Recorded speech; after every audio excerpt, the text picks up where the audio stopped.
Bismillahirrahmanirrahim. Assalamualaikum warahmatullahi wabarakatuh. Jumpa lagi bersama Bapak Muhammad Miftah dalam pelajaran Geografi SMA 5. Dalam minggu ini adalah minggu terakhir ya, minggu terakhir dari semester ganjil. Dan kita masuk juga ke bab terakhir dari semester ganjil kelas 11. Nah, minggu ini pun juga minggu Hari PGRI Nasional ya, Hari Guru Nasional, hari ulang tahun PGRI. Kayak Bapak pakai baju PGRI. Kembali ke langsung aja ke topik materi.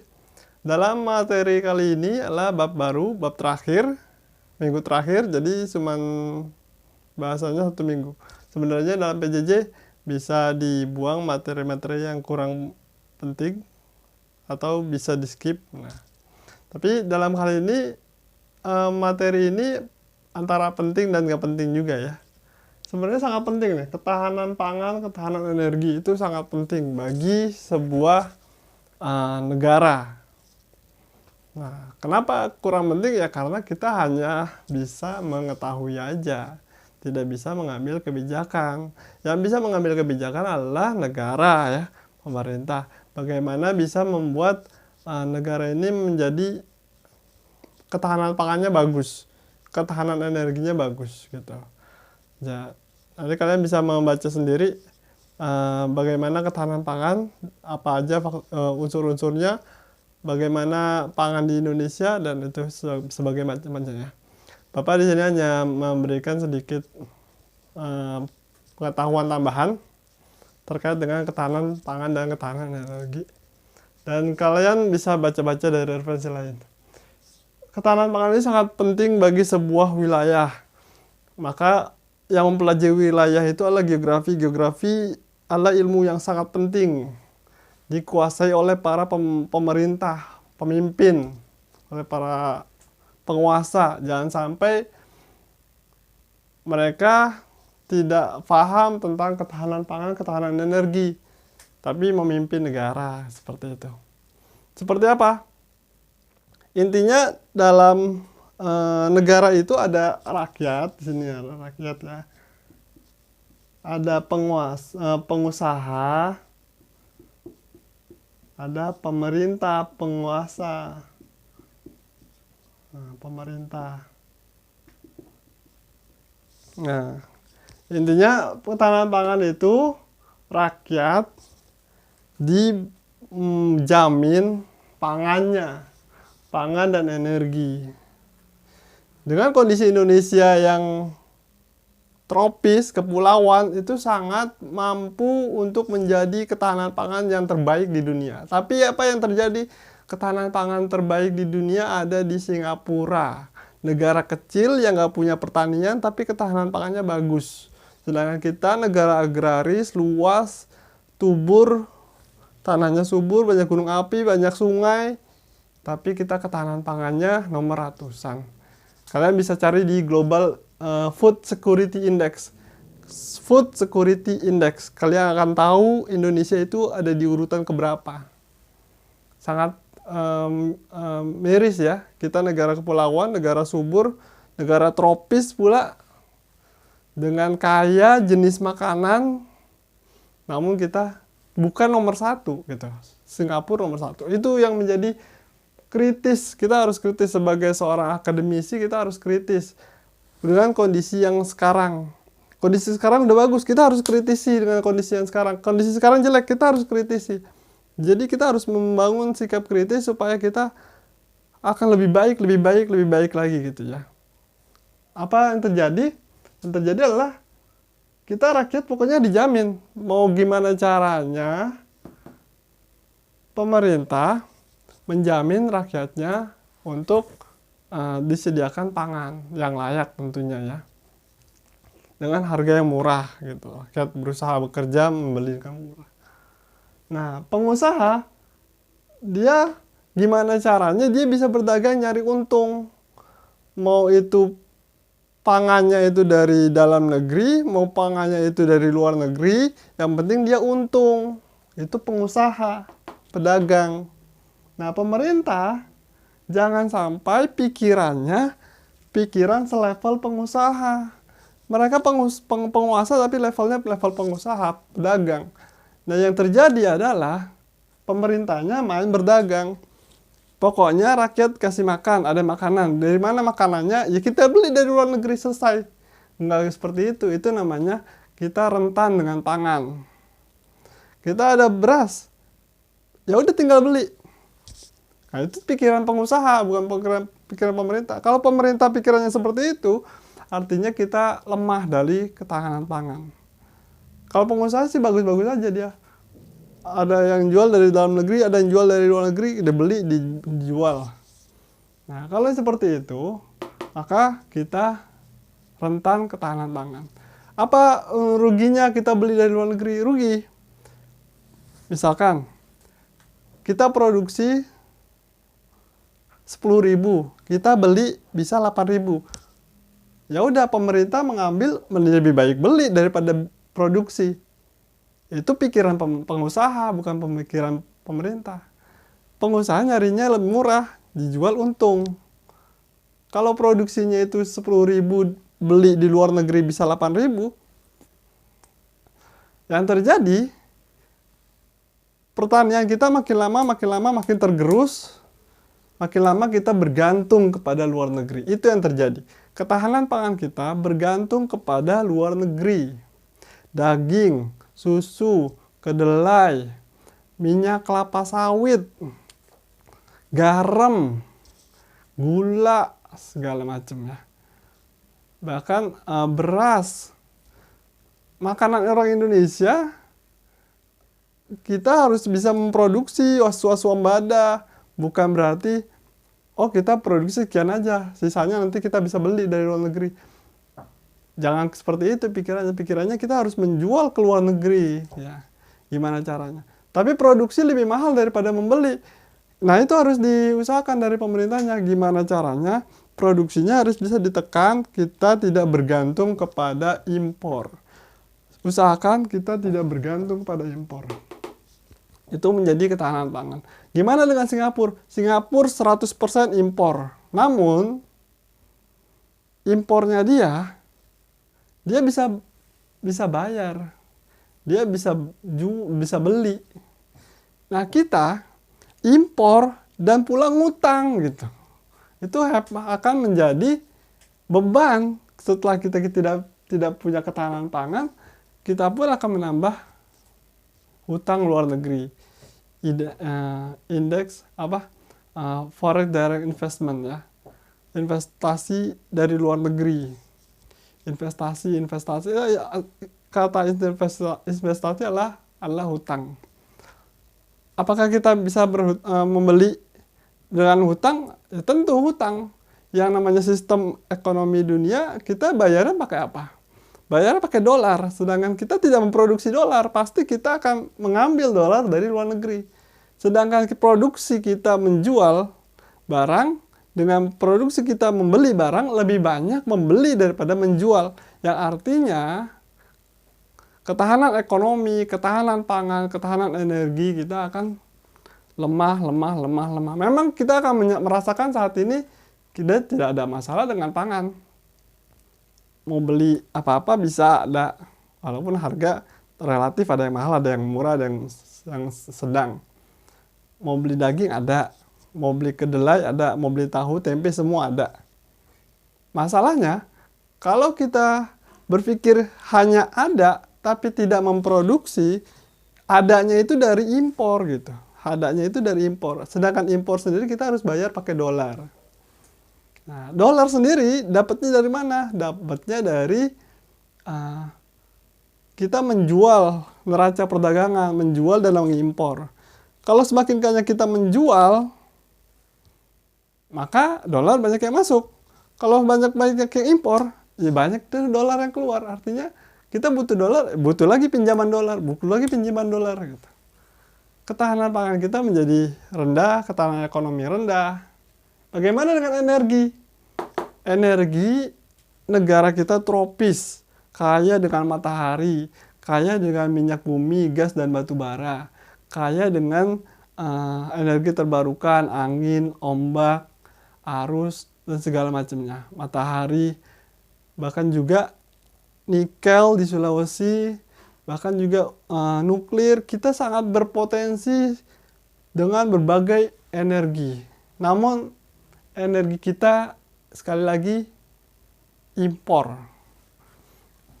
Beli bensin, kalian beli bensin di mana? Beli bensin di Pertamina. Pertamina apakah memproduksi Pertalite? Apa memproduksi Pertamax?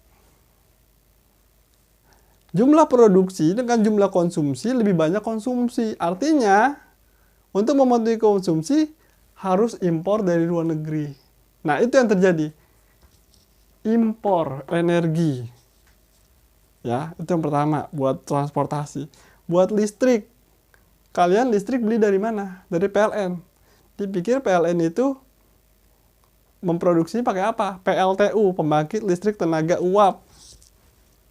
Uap itu apa? Artinya diesel. Uap itu adalah diesel. Ya, diesel itu adalah solar.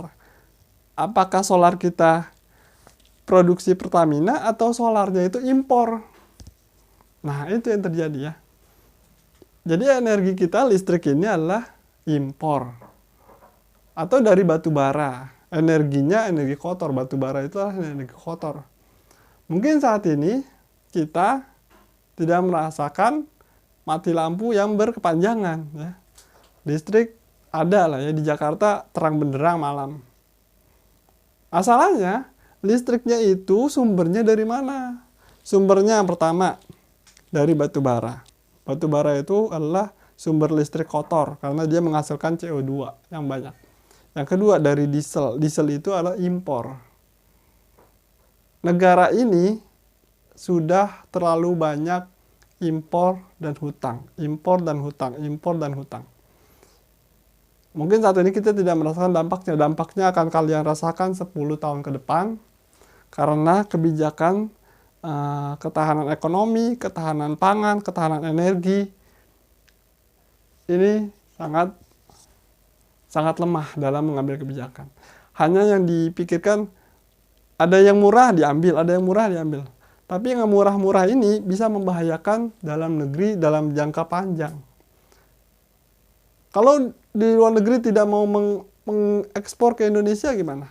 Kita tidak boleh impor karena kita tidak punya dolar. Apa yang terjadi?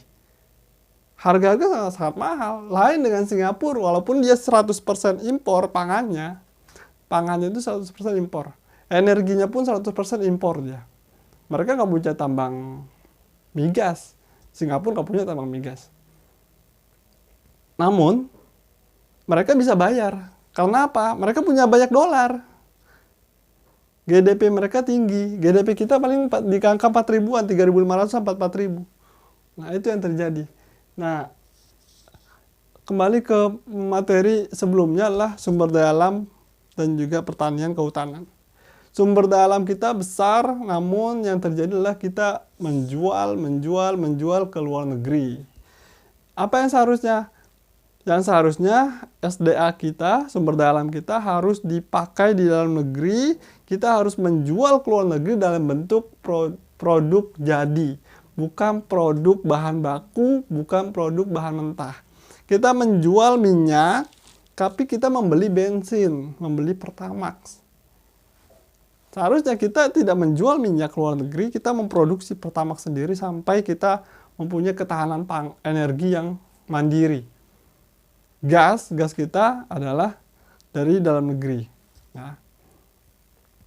Terus yang paling besar adalah listrik. Ya, listrik itu dari diesel. Sekarang kalau kalian punya banyak makanan di rumah, punya banyak beras, sayur-sayuran, tapi nggak punya kompor gasnya langka, nggak ada gas, listrik mati lampu, kalian bisa makan apa enggak? Susah juga, ada bahan makanan tapi nggak bisa dimakan karena belum bisa diolah. Diolah itu butuh energi. Nah itu ya. Artinya ketika mati lampu total 8 jam, 10 jam, 12 jam, 1 harian, kulkas pendingin anjlok, bahan-bahan makanan itu bisa busuk, rusak. Nah, energi itu sangat penting untuk menjaga pangan. Nah, itu pentingnya di situ ya.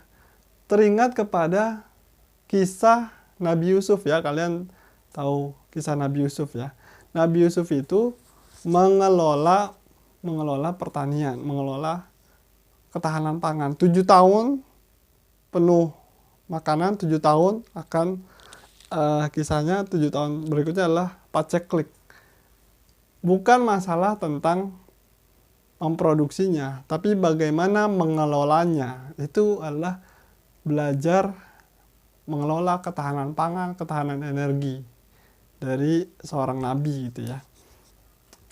Jangan sampai kita nggak ada makanan, ya tinggal beli, selesai, gampang. Kita nggak ada makanan, tinggal beli, gampang. Nggak ada makanan, tinggal beli ke luar negeri. Artinya tidak ada kemandirian. Itu juga koreksi buat diri Bapak sendiri. Dan juga untuk kalian, agar kalian kalau nggak ada makanan, bikin bahan makanan yang ada di rumah dimasak. Bisa nggak? Jangan mengandalkan, dikit-dikit mengandalkan. Kan tinggal bisa GrabFood, bisa ojek online. Bisa tinggal pesan delivery, selesai. Ketahanan pangan, kalian bisa memproduksi, kita tidak bisa memproduksi. Karena kita tidak, ada nggak ya, kita memproduksi wortel, memproduksi padi, sagu, segala macam, enggak. Kita bisa menyimpannya dengan baik. Kita bisa mengelolanya, mengolah bahan makanan. Kalau kalian tidak bisa memproduksi, tidak bisa menyimpan dengan baik, paling tidak kalian bisa mengolah makanan dengan baik. Nah, mengolah makanan itu sekali makanan langsung habis. Kalau makanan tidak langsung habis, artinya kan perlu diangetin. Diangetin butuh lagi energi. Udah masaknya butuh energi, diangetinnya dibutuh energi lagi. Udah dia nggak fresh, butuh energi pula. Nah, itu adalah koreksi buat diri kita semua. Karena kita lebih senang yang instan gitu ya. Pemerintahan atau mengelola negara ini pun instan gitu. Kagak ada makanan ya tinggal impor. Tidak ada energi ya tinggal impor, instan. Gimana caranya kita harus menghindari impor dan menghindari hutang. Kagak ada makanan, gimana kita harus, petaninya harus digiatkan. Petaninya pada gak giat karena mereka lebih memilih pekerja di buruh, di pabrik. Gaji petani, honor lah ya, upah setahun, ya paling 5 juta. Sedangkan honor di perusahaan, setahun 3 juta kali 12. Udah 30 juta. Beda jauh. Mendingan saya kerja di buruh, mendingan saya kerja di kuli bangunan, mendingan saya kerja di kota. Pemuda-pemuda sekarang, ya ngapain kita bertani? Itu. Nah, itu harus dipikirkan oleh pemerintah, penguasa. Tidak, jangan sampai pemerintah itu berpikirnya selevel rakyat atau selevel pengusaha, apalagi selevel rakyat ya. Yang penting rakyat kenyang, udah selesai. Nggak gitu, nggak seperti itu. Bayangkan, kalian makan goreng-gorengan, bolu, kue-kue, roti, segala macam itu dari terigu. Terigu tidak diproduksi di Indonesia. Indonesia memproduksi banyak bahan makanan, tapi kita mengandalkan terigu. Kita memproduksi beras, oke, kita mengkonsumsi beras. Kita memproduksi singkong, memproduksi jagung, memproduksi sagu. Kita tidak memproduksi terigu, tepung terigu ya. Tapi kita banyak mengandalkan terigu. Goreng-gorengan, indomie, bolu, kue, brownies, segala macamnya itu terigu impor. Artinya ketahanan pangan kita kalau tidak ada terigu, kita jadi nggak enak makannya gitu ya. Ini yang harus dibenahi. Benahi dari sikap masyarakatnya yang instan, termasuk Bapak sendiri juga membina, kalau perlu jangan stop makan beras, stop makan terigu, pilih jenis makanan yang lain, diversifikasi gonta-ganti jenis makanan. Nah, ini ketahanan pangan. Yang penting seperti itu ya. Kalau mau dinaikin levelnya, tidak lagi makan beras, tidak lagi makan terigu. Makanan-makanan para raja, makanan-makanan bangsawan adalah buah-buahan. Jadi itu makanan sehat, makanan yang berkalori tinggi, yang bagus, yang mengenyangkan, namun buah sangat mahal ya, ketimbang makan nasi. 10.000 nasi bisa kenyang. 10.000 buah itu paling bertahan 2-3 jam. Nah, jadi sangat mahal kalau sudah kualitas makanannya. Itu aja pesan dari Bapak. Bisa jadi kalian nanti jadi salah satu pemimpin-pemimpin di negeri ini, harus memikirkan ketahanan ekonomi, ketahanan pangan, ketahanan energi, sangat berkaitan semua ya.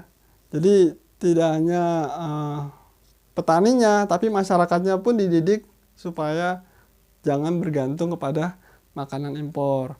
Harus bisa makanan yang berdiversifikasi, berganti-ganti. Oke, itu aja video Bapak. Minggu ini minggu terakhir, tugasnya ada di classroom. Jangan sampai kalian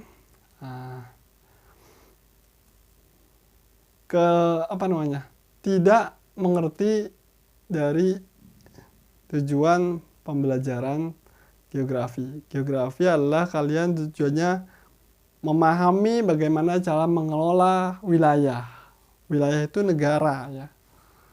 Supaya kalian ketahanan energi, ketahanan pangannya bagus.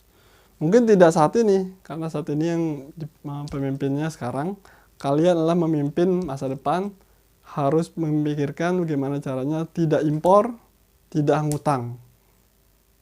Sekian dari Bapak, kalian bisa baca-baca untuk materinya lebih lanjut. Wassalamualaikum warahmatullahi wabarakatuh.